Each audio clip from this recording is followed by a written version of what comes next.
जब मैं स्कूल में था तो हर रोज सुबह हमें 7 बजे कवायद के लिए बुलाया जाता था। जैसे ही कवायद खत्म होती थी हमें मेडिटेशन के लिए बिठा दिया जाता था और मेडिटेशन के दौरान एक बहुत ही ज्यादा गहरी आवाज आप सुन सकते हैं अभी। आओ 10 मिनट आनापान की साधना का अभ्यास करें। तो इसी आवाज के साथ हमारा मेडिटेशन होता था। उस समय मुझे हमेशा से ये सवाल था कि यार ये आवाज किनकी है। मेरा स्कूल खत्म हुआ, स्कूल के बाद मैंने जूनियर कॉलेज भी कंप्लीट कर लिया। उसके बाद मैं इंजीनियरिंग के लिए गया, तब तक मुझे जवाब मिला नहीं था। पर एक दिन मेरा एक दोस्त जो कि मुझे एनएसएस कैंप में मिला था, उसने मुझे बोला कि धीरज भाई मैं जा रहा हूँ विपश्यना मेडिटेशन करने के लिए। उस समय मैंने सोचा कि यार ये विपश्यना मेडिटेशन क्या है। मैंने यूट्यूब पर सर्च किया, ढेरों सारी यूट्यूब वीडियोस देखी, मैंने गूगल पर सर्च किया, तब मुझे पता चला कि ये जो आवाज है ये येसन गोयनका जी की है।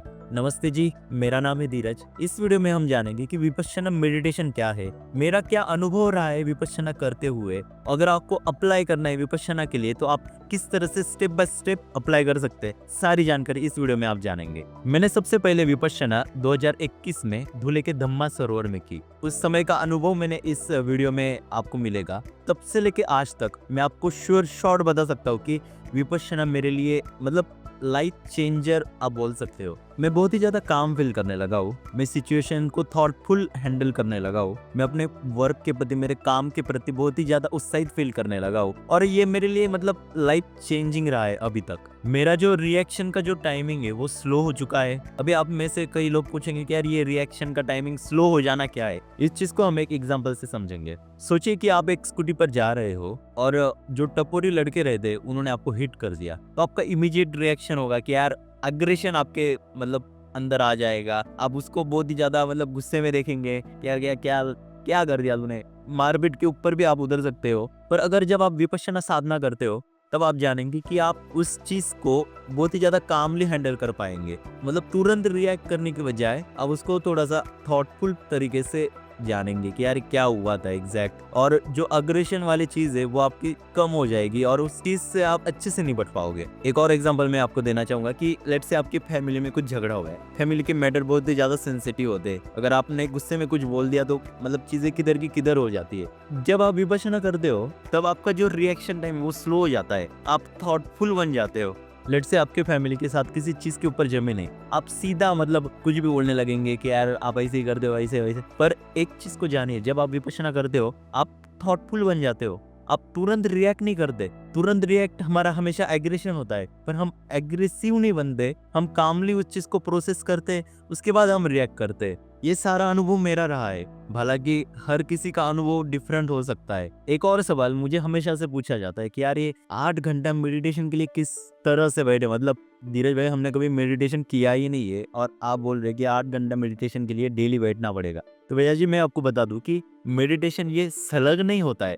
आपको मेडिटेशन के दौरान गैप दिया जाता है, आपको रेस्ट दिया जाता है। मेडिटेशन का जो लोकेशन है वो अलग अलग होता है, एक ही जगह पर आपको बैठना नहीं है। और वो कोर्स इस तरह से डिजाइन किया गया है कि आप उस चीज को फॉलो कर पाए। मैं मानता हूँ कि वो चीज हार्ड है, मतलब कोर्स करना फॉर श्योर शॉर्ट हार्ड है। पर अगर ठान लिया कि यार ये चीज करनी है, 10 दिन फुल ऑन समर्पित समर्पित की भावना अगर आप लेके जाते हैं तो फिर आपको मतलब इजी होगा ये सारी चीजें करना। कई लोगों ने मुझे पूछा था कि यार ये खाना एक ही टाइम मिलता है तो फिर उस चीज को किस तरह से मैनेज करें।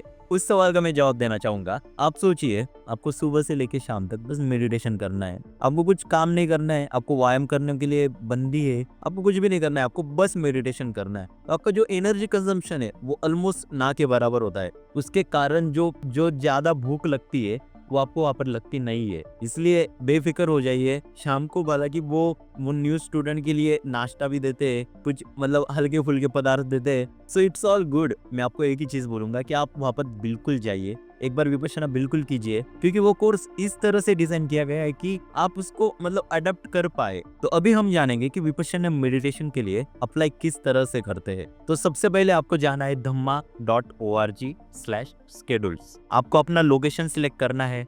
जो भी सेंटर आपके नजदीक है आप उसे अप्लाई कर सकते हो। अपने कंफर्मेशन के लिए वेट कीजिए। मैं रिकमेंड करूंगा कि आपको कम से कम 1.5 से 2 महीने पहले ही आपको रजिस्ट्रेशन करना है, सो दैट आपका सीट कंफर्म हो पाए। एक बोनस टिप मैं आपको देना चाहूंगा, अगर आप पुणे से है तो हर संडे, हर सेकंड संडे पुणे के अंदर एक इंट्रोडक्टरी विपश्यना मेडिटेशन सेशन होता है, जिसके अंदर आपको समझाया जाएगा कि ये विपश्यना क्या है, आपको क्यों करना चाहिए, आनापान साधना से आप किस तरह से शुरुआत कर सकते हैं, तो वो एक बार आप जरूर अटेंड कीजिए। लास्टली भैया जी, मैं आपसे एक ही कहना चाहूंगा कि किसी भी आदमी को एक हैबिट होनी चाहिए जो कि अपने माइंड के ऊपर काम करे। और अगर आपको विपश्यना जैसा शुद्ध धर्म मिल जाए, आप किसी भी समुदाय से हो, आप बस वहां पर जाइए, वो सारे लोगों को वेलकम करते हैं। अगर आपको रजिस्ट्रेशन रिलेटेड कोई भी डाउट हो या फिर आपको कोई भी मेंटल सपोर्ट की जरूरत है, आप बेझिझक मेरे इंस्टाग्राम पर मुझे बोलिए कि I need help regarding this, और कोई भी सवाल हो आपका बेझिझक पूछिए, आप बिल्कुल मुझसे पूछिए। I am always there to help you out guys. अगर आपको वीडियो पसंद आती है तो please consider liking it, please consider subscribing to this channel. जो भी मैंने चीजें सीखी अपने जिंदगी के अंदर, मैं सारी चीजों के ऊपर वीडियो डालना चाहूंगा। आप प्लीज फिर से वापस आइए। Thank you so much.